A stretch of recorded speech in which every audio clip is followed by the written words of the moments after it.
আসসালামু আলাইকুম প্রিয় আপু ভাইয়ারা, সবাই কেমন আছো? আশা করছি আল্লাহর অশেষ রহমতে ভালো আছো, সুস্থ আছো। আমিও অনেক ভালো আছি আমার পরিবার নিয়ে।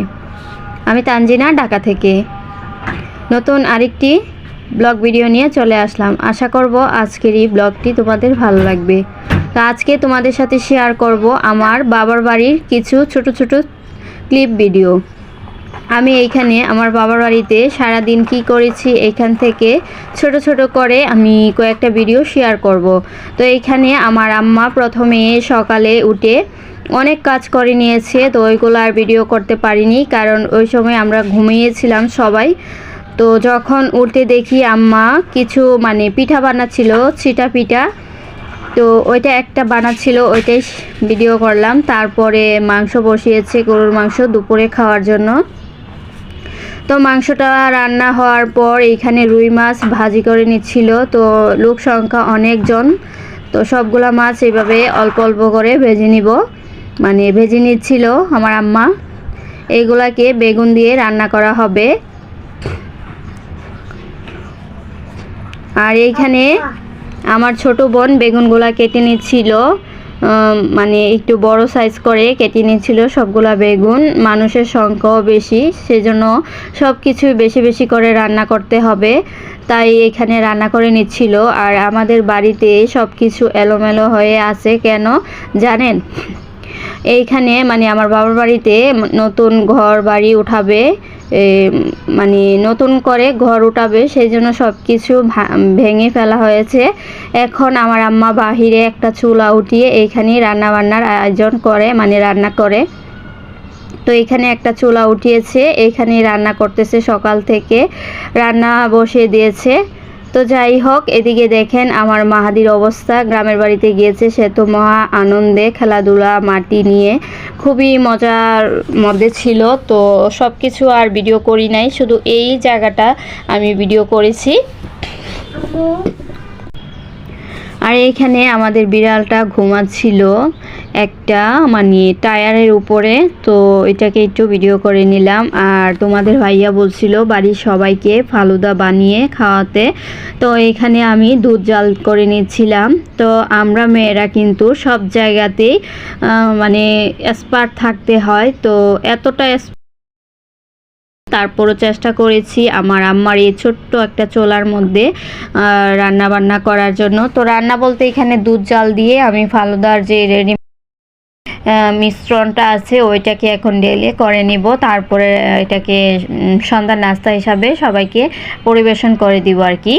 তো ওইদিকে দেখো আমি মাটির চুলায় কিন্তু রান্না করতেছি। তো দেখা যাচ্ছে আমরা যারা সবসময় গ্যাসের চুলায় রান্না বান্না করে থাকি, মাটির চুলায় রান্না করতে একটু অসুবিধা হয়ে যায়। তারপরে এখানে কিন্তু আমার ছোট বোনরা ছিল, আমাকে সাহায্য করতেছিল, না হলে আমি পারতাম না। আমার মাটির চুলার মধ্যে একটু প্যাচপুচ লেগে যায়।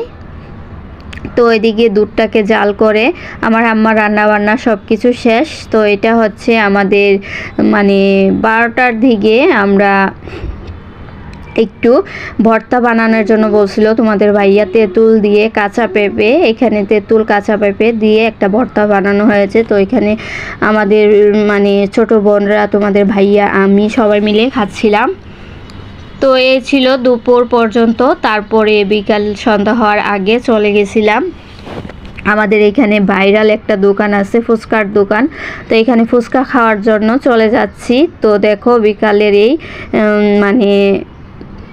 ইয়াটা কত সুন্দর ছিল, খুবই সুন্দর ছিল এখানে দৃশ্যটা। তারপরে দেখো তো ফুচকা খাওয়ার জন্য যে জায়গাতে আসার দরকার, এখানে এসে তো মহা বিপদে পড়ে গেলাম। এত পরিমাণে বৃষ্টির জন্য আকাশে অনেক কালো অন্ধকার হয়ে গেছিল। তো এখানে দাঁড়িয়েছিলাম, ভিতরে অনেক লোকজন জমে গেছিল। তো যাই হোক, এখান থেকে আর ফুচকা খেতে পারলাম না, রাগ করে চলে গেছি ফুচকাওয়ালার সাথে। তো অন্য জায়গায় গিয়ে ফুচকা খেয়ে তারপরে কিন্তু বাড়িতে চলে আসছি। বাড়িতে আসার সময় বৃষ্টিতে ভিজে তারপরে আসতে হয়েছে আমাদেরকে, কারণ অনেক হয়ে গেছিল বৃষ্টির কারণে, সব গাড়ি তাদের বাড়িতে চলে গেছিল। তো এইখানে এসে তোমাদের আমার ছোট বোন আমাকে মেহেদি দিয়ে দিচ্ছিল। ফুচকা খাওয়ার যাওয়ার আগে কিন্তু ওই যে ওই পিঠে মেহেদি দিছিল 2 হাতে, তো এইগুলা উঠিয়ে নিয়েছি। এখন হচ্ছে এগুলা দিয়ে দিচ্ছে। তো কেমন হয়েছে মেহেদিগুলো আমার ছোট বোনের হাতে। তো এই পর্যন্ত এসে যারা এখনও লাইক করেন নাই প্লিজ একটা লাইক করে দিবেন, আর যারা নতুন হয়ে আমার এই ভিডিওটা দেখছেন প্লিজ সাবস্ক্রাইব করে পাশে থেকে যাবেন। তো দেখো আমি ফলগুলা কেটে নিয়েছি ফালুদার জন্য।